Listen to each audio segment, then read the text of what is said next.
10 leadership lessons from the Black church, I knew I needed more.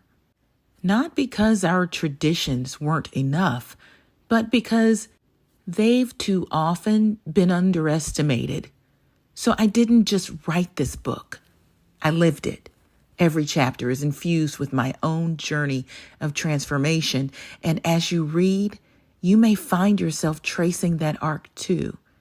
The questions I was asking, the shifts I was making, the legacy I was learning to carry with more clarity and care.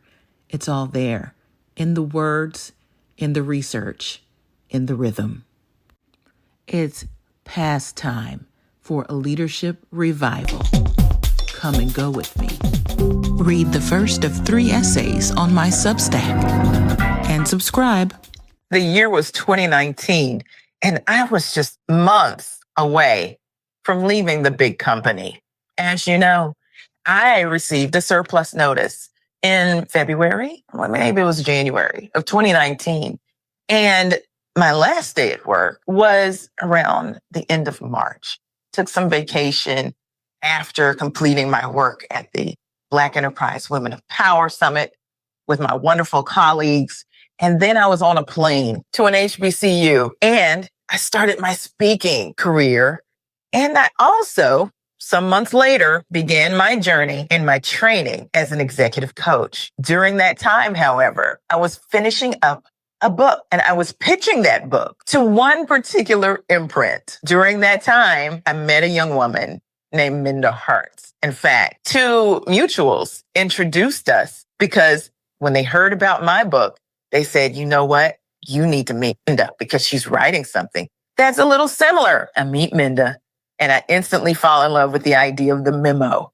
And I said to Minda, why don't we get on the Culture Soup podcast? The show was new back then, but we had hit number 6 on business news on Apple Podcasts. And we debuted in the top 10 and stayed there for a long time. So Minda was perfect.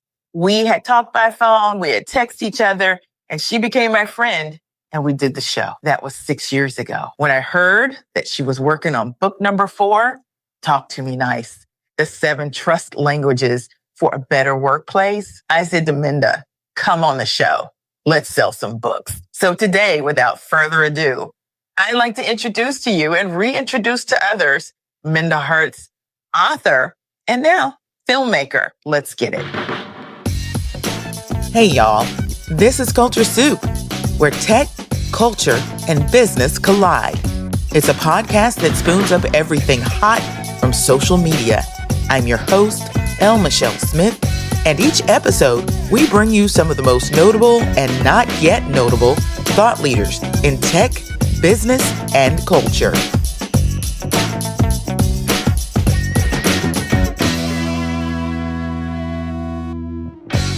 Hey, everybody. I am so excited because, one, I'm back in the studio and I am back with another extraordinary guest. And of course, you know, the tagline is L. Michelle Smith and Friends. I mean that. I don't have anybody on that I don't consider to be a friend. Now, what's interesting is that me and this young lady, we go back probably about 5-6 years now. I think it is. It's Minda Harts. She is the author of, everyone came to know her for this book, The Memo. Who's read it? All of us have, right? It was extraordinary. And now she has a new book out and it's coming out in about a week. It's called Talk to Me Nice, the 7 trust languages for a better workplace. Minda, so glad to have you. Happy to be here, El Michelle. Thanks for always being a good friend. You know what? It's awesome because although we haven't met each other in person yet, and we've tried. We have tried. We have tried. You've been in the same venue, whatever. You are one of those people that I can text, no matter, ask for advice, just check on. And those are the kinds of friends I like to keep around. Me too. Me too. Yeah. So first of all, I want to thank you for being that kind of friend. And I remember back in 2019 when it was the run up to the memo. That's when we first met, and when you first did the show. We just kind of stayed in contact, and it's been very helpful to me. And hopefully it's been the same to you. It's been a reciprocated relationship. And so, and we have many more years ahead. So thank you again. Yes, yes, yes. Well, look, I am so excited to talk about this book and some of the other projects that you have going on, because you know what? You have come a long way in a short amount of time doing other content like Yes. film. We have lots to discuss. Yes. All right. So what do you say we have a Culture Soup moment now? Let's do it. You know, Culture Soup podcast, the words Culture Soup really refer to, just to refresh some of the folks that have been around and those newbies that are here now. The Culture Soup is a term that came out of a keynote of mine back when I was still at the big company. And my team had done some research on social media and some of the language and the emojis and some of the ways that we speak to each other online. And we found that most of the emojis and the phraseology and some of the terms that we were using came from marginalized groups. So I like to use the opportunity to kick off conversations from what's in the environment when we're doing some social listening. So while I am there, I've been seeing, of course, you can't avoid it because I've turned off the TV. I don't know about you. I can't take all the bad news, but there's a leadership void going on right now. Let's just call it what it is. It's rough in these Trump era streets, right? Mm-hmm. For a lot of different people and some folks that didn't even expect it. You have taken the time to craft this book and then release it during a time frame where it's much needed. It's a conversation about trust. Talk to me about the importance of throwing this book into the ether at this time. Yeah, well, I mean, you hit it on the head. It's definitely a culture soup moment. I know that trust is important for us, Michelle, in our romantic relationships. It's important in our platonic relationships. And I think we sometimes forget that it should be important in our workplace relationships as well. We should be able to trust our managers. We should be able to trust our colleagues. Trust shouldn't be a luxury. And so I wanted to reframe how we think about trust. And I hope that, by the end of our conversation, people will think about how trust can be the main character in every aspect of their life, and especially in leadership, because trust isn't just a nice to have, it's good for business. Yeah, absolutely. And I come at things from neuroscience and positive psychology perspective. And when I think about the word trust, I think about what our brain is doing in that time frame when we're actually forming that bond. And of course it comes from the amygdala. That's where that hormone oxytocin comes from. But what's interesting about oxytocin, it has two nicknames. It's the trust hormone, but it's also the love hormone. So we really are talking about some positive emotions that can really bond people and get them moving forward.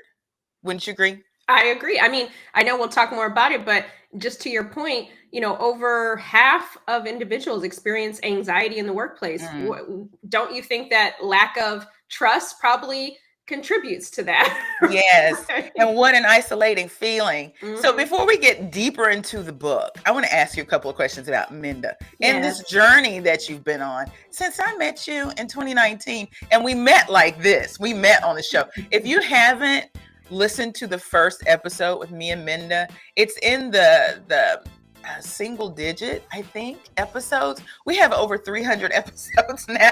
This is episode 200, I believe it is, but it doesn't take into account all the special editions and all the coaching corners and all of that. Altogether, it's over 315, I think, something like that. But Minda is in the early episodes. And the Minda that I met then, I would just say, I'll be frank, you weren't as confident. And now I feel like you have just come into your own. Talk to me about 2019 Minda and what she was thinking, and bring us all the way up to 2025 Minda. Listen, I appreciate that version of myself, but I'm glad for the growth as well. I think when you first met me, I was charting out on territory that I was not familiar with, right? Yeah. First time author, being a voice in a space where not a lot of us were talking about, race and gender in the workplace in those ways, and so candid in the ways that I was. So I was nervous, Michelle. I was like, is this the will of God? Yes. So I was very uncertain of my voice then, but since 2019, I realized I've always had a voice. I just have to decide how I want to use it. And once I gravitated to that, I realized that, you know, I belong in this space, and it doesn't matter how old you are, how much tenure you have, you know, impact is impact. You absolutely are right where you need to be, Minda, on mission, Yeah. on purpose. And you know what? You're impacting lives, which is what this is all about, right? Yes. So what would 2025 Minda tell 2019 Minda if she had the opportunity? You're on the right path, girl. Keep moving forward. You will find your people. And, you know, I had a lot of no's and naysayers and apprehension back then, but I kept moving forward, kept following the path, meeting great people like yourself to encourage me along the way. And so I would just say, keep moving forward. The only thing that's going to stop you is you. Fantastic. Fantastic. I think we all need that advice, right? I could have told myself those things too. And I'm sure some of the listeners out there can really relate to that. Yeah. So let's talk about this book. First of all, talk about the title. Talk to Me Nice. Well, you know, I love a good title. Pop culture. It is. You know, I can't write a book without it. I'm so immersed in pop culture. But Talk to Me Nice is actually from, I got the inspiration from Beyonce's Renaissance Virgo Groove. At the end, I can't sing, so I won't say it, but she says, "Talk to me nice." And I feel like that is what we need to be doing more of in the workplace, talking to each other nice. Yes, yes. And by the way, Queen Bee, if you're listening, you heard that, right? You inspire so many people in this great movement that she's kicking off here to get people to talk to each other better. Mm-hmm. And that really is the impetus for the trust. Now, the subtitle is the 7 trust languages. Now, we can relate to those. It sounds very similar to something else. You want to talk about that? Yes. So many of us know the 5 love languages by Gary Chapman, and we use that in our lexicon often, right? Again, in our romantic relationship, oftentimes. And I thought, what is the equivalent inside the workplace? What do we need? I can't go to my manager and say, hey, I need physical touch, right? That's not going to translate the same. Right. We don't need that. Call HR.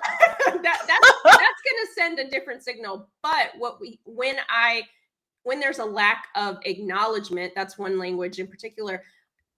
Is it that I don't trust my manager, or do I just need more acknowledgement? And if that is what I need, how do I convey that, right? How do I ask for that? But I think sometimes we don't know what's missing, and there's this expectation that's not being met. And so the 7 trust languages allows for us to meet the expectation of people and close that expectation gap, because what we know is that people make decisions each and every day, and they either enhance trust with our colleagues or they erode. And oftentimes it's unintentional, but it still erodes the trust. Yeah. And how thoughtful to provide people with the words that will engage the trust. Because a lot of people, they'll tell you, I didn't trust so-and-so, or I didn't trust this, or I have a lack of trust. But how do you actually use the words to invoke the trust? It sounds like this book is kind of a toolkit. It is. It's a guide, because you hit it on the head. People will tell you're a coach, so you know, people will tell me, I don't trust my manager. I don't trust I don't trust HR. They don't trust nobody. And I started to actually think about what they were actually, what they weren't saying. Right. And it's like, no, is it really that you don't trust, or that you need more feedback? Right. Let's get under the hood of what the real reason was, because I can't go to you, Elma Shea, and say, you know what? I don't trust you. I don't trust that you have my best interest at mind. If you're my manager, especially, right? I'm not going to get the best out of that conversation. But if I approach you with, you know, I just had 4 sprints or projects that I just finished, it would really be helpful if you could provide me some feedback at the completion of those, so that I know that I'm on the right track. That's going to engage you in a different way, right? So it's not what you said, it's how you said it. And I feel like it's less of a trust issue, and it's more of a communication crisis. So what is the language that we need to use to engage? I love that. I love that. Who's this book for? Because you've kind of broadened your audience, it seems. But as I'm reading through the book, you're still speaking to her. I am. Like I always will be. But I call this my crossover album, in a sense, Michelle, because Because trust, it impacts everybody. It Trust is a does. global language. If you're in Tokyo, you want trust, and if you're in North Dakota, you want trust, right? And so, Mm-hmm. and when we have it, we all know what that feels like, and when we don't have it, we all know what it feels like. And so, I wanted to speak to each and every person who's ever had an erosion of trust, or maybe you've eroded someone's trust. How do you rebuild, right? My thesis is if trust can be broken, it can also be rebuilt in many cases. And so providing people the tools to be able to have those healthy conversations. So it's really for any manager who's Mm-hmm. struggling to build relationships with their team, for any colleagues who seem like there's some low trust with working together, right, on group projects, or with HR, right? There's been a lot of times over the years where people don't think it's a trustworthy place. Well, what can we do to bring that trust back in, right? And so again, Right. I feel like we just haven't been talking to each other in a way that we all understand. That's good. Where does the insight come from? Why this book? Why now? What spurred you to say people need this now? Yeah, I felt like when we go back in time, we know that there's been a lot of conversations around the elimination of diversity, equity, inclusion. Mm-hmm. And at the core of all the initiatives that were happening, what was the root of it? Lack of trust, right? Whether you were a woman in the workplace, you were, on the margins to any capacity, there was a low trust environment. And then if you were, let's say, for example, a white male, there's low trust for you, because you're like, well, if you're focusing on all these other people, what about me? So everybody's experiencing, I can't trust my current workplace. And I said, okay, let's get down to something we all understand. You may never know what it's like to be a Black woman in the workplace, but you understand what it's like when someone that you used to trust at 9 a.m., they do something, and now that trust is gone at 9:10. Let's bring back respect and humanity back to the workplace. That's leveling the playing field, because we all understand that language. And I feel as though then we can address some of the other issues that weren't ready to be addressed in the last few years. So trust for me was, okay, this is a catalyst for better conversations, better communication. And if we all have that, then we can address all the other issues that may have, quote unquote, been put on pause. This podcast is about strategy, soul, and science. And today's topic brings all three together in a way I believe many of us need right now. We're told to stay strong, to stay calm, to keep leading even when the ground is shifting beneath us. But here's the truth no one talks about enough. Leadership doesn't mean suppressing your emotions. It means having the ability and courage to feel, and the wisdom to move forward anyway. There's a difference between composure and disconnection, between grit and avoidance. Today, I want to talk about what it means to lead with emotional agility, and why it might be the most overlooked power move you can make right now. Catch episode 12 of Her Next Power Move streaming today on my Substack at lmichellesmith.substack.com. You're speaking to something that I think is really important in this dialogue that people are having about the shifts in DEI, the rolling back of DEI, and how some companies and individuals are beginning to, I call it decode it, where you're using different language. And I've believed that DEI needed a decoding a long time ago, and we were behind the 8 ball, as it were, until this administration and people like them came along and decided, roll it all back. But if we had started to think in these big, warm, fuzzy words, is what I call them. Trust is one of them. Yeah. Respect is another one. You know what? It sounds wild, but in corporate, maybe we need to be thinking about love. Absolutely. How do we love and respect people? And I think that's language that people can actually relate to, no matter what side of the aisle or the fence you're on. You agree? I agree. And that's why I wrote this book. And that's why I wanted to expand my portfolio and talk about it, because I feel like let's bring everyone to the table and let's start at the shallow end of the pool, right? Everybody wasn't ready to jump into the deep end from the high dive, right? So right. Let's start back with something we all understand, and that's respect in the workplace. How do we respect?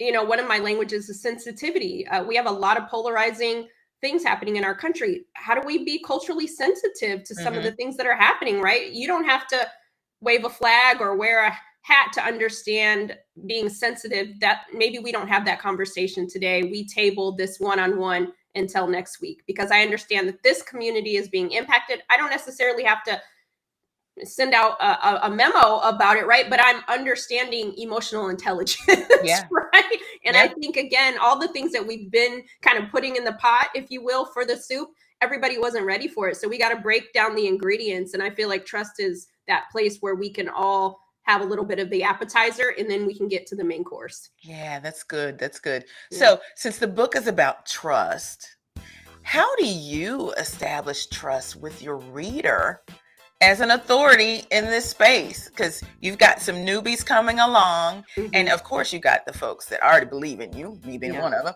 But how do you establish trust with the reader as you're writing this book?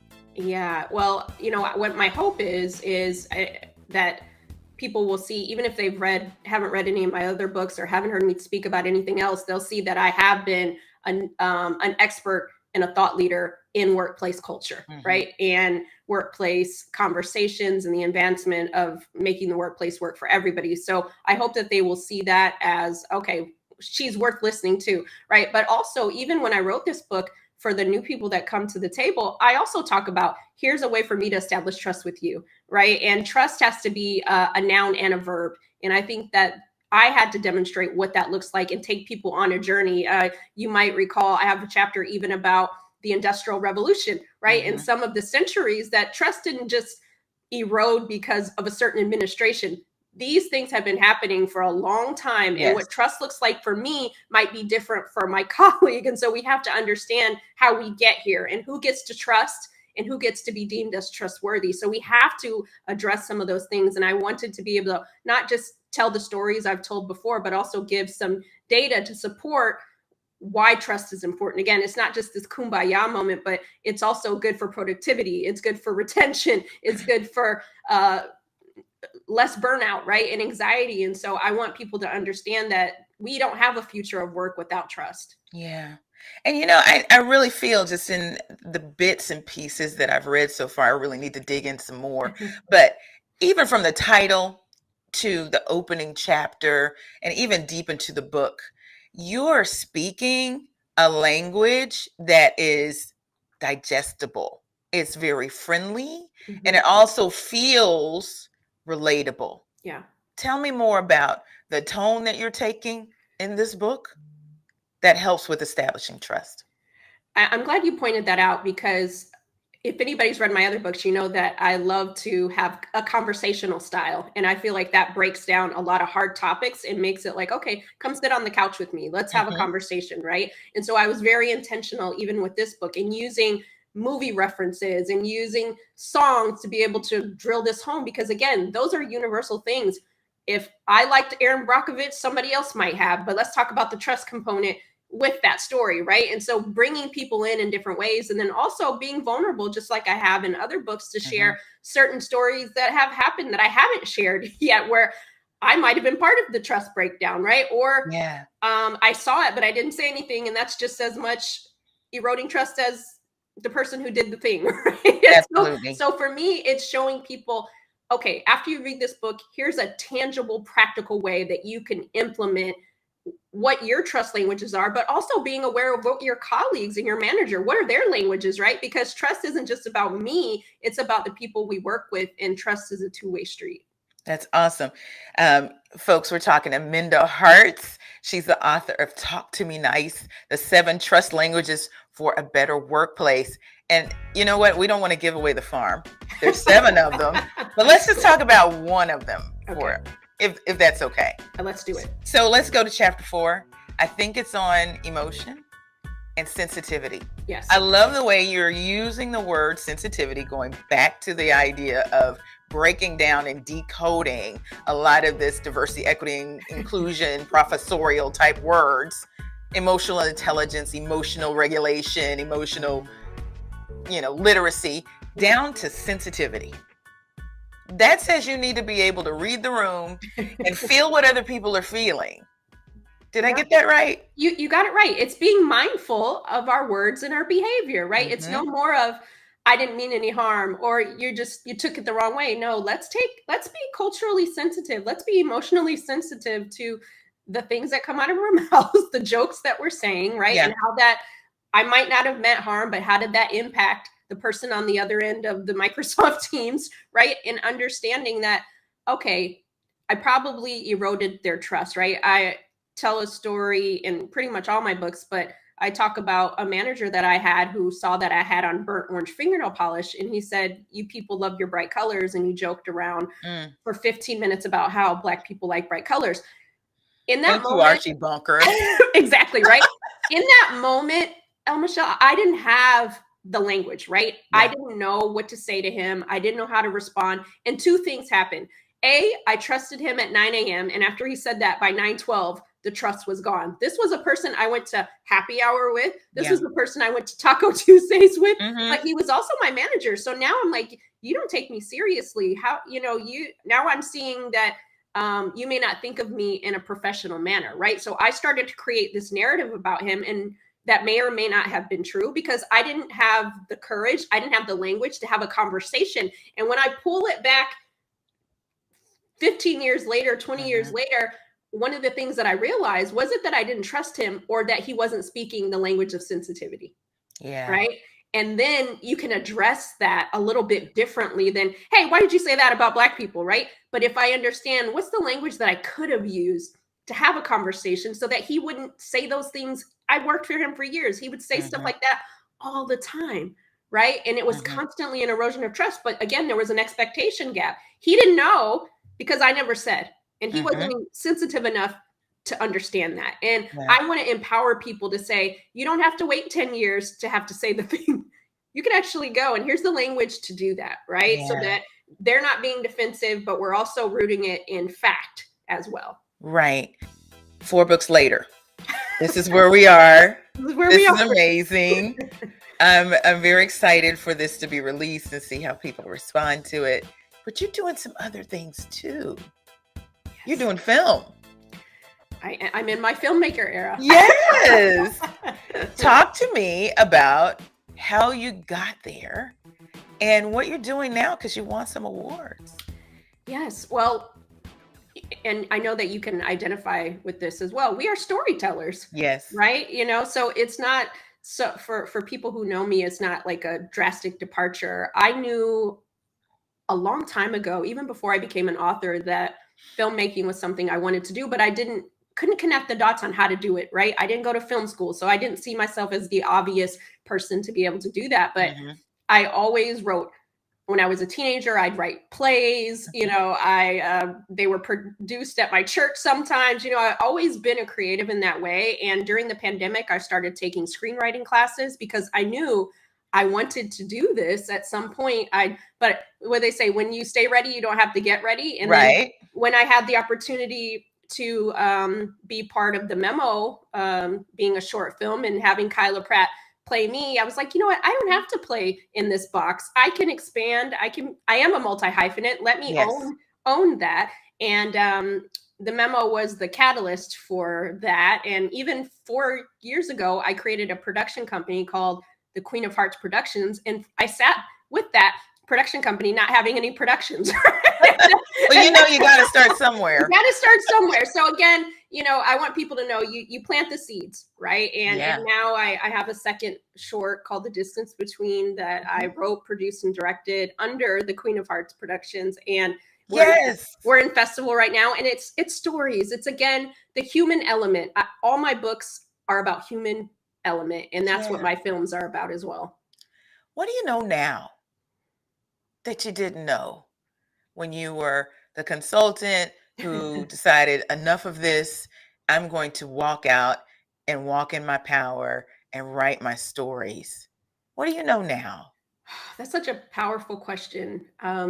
What I know now is that I always had everything inside of me. And I know that's like a cliche, but it really is the truth. Like we're looking for something else. We're looking for somebody else. And everything is right on the inside of us. And you just have to believe that. And I, for so long, didn't believe that I was enough. Right. And now I know that I am. And I I don't need anybody else to tell me that. Yeah. I got another powerful question for you. Bring it. Coaches do this, right? So what will you do next that your past self, 2019 Minda Harts, will be proud of? I think what I'm doing now, and I want you and others to hold me accountable to this, is I want to keep telling our stories, variations of them. They might look different or sound different, but they'll always be rooted. Like you said, something powerful. Even though it is a broader book, I'm still talking to her. Yeah. Right. I'm still talking to us. And I always want people to know that the work that I do, be it whatever medium, is always going to be for us. Yes. Yeah. Yes. And it's so possible. And that's what I try to do in my work. Center the main audience, but include everybody. Yeah. And sometimes you have to change your language to do that. And that's okay. Yeah. Because it benefits us still. Right. Again, we're talking about things, the work you do, I do, and others do. It's like we're not abandoning it, but it's growing with the times, right? It's expanding the repertoire, because what we're talking about now, the memo wouldn't work in the same way today, right? So we have to adapt to the times, and, just like the companies like that we used to use, BlackBerry, places, Palm Pilot, you either adapt with and grow, or you don't, right? And what that happens, you stay stuck, or whatever other things happen. You're either Blockbuster or you're Netflix, right? Yeah. Exactly. Exactly. So let's see. Let's get the important vitals out there. What's the date of the book release? Are we in pre-order? Where can we pre-order? Give us the details. Yes. Well, I would love for you to go and pre-order. The book comes out July 22nd. Pre-orders matter. I know people say it till the wheels fall off, but it really does. So wherever you like to buy your books, go there and get them. And also, if you're not in a position to be able to do that, order through your library. Tell them about it.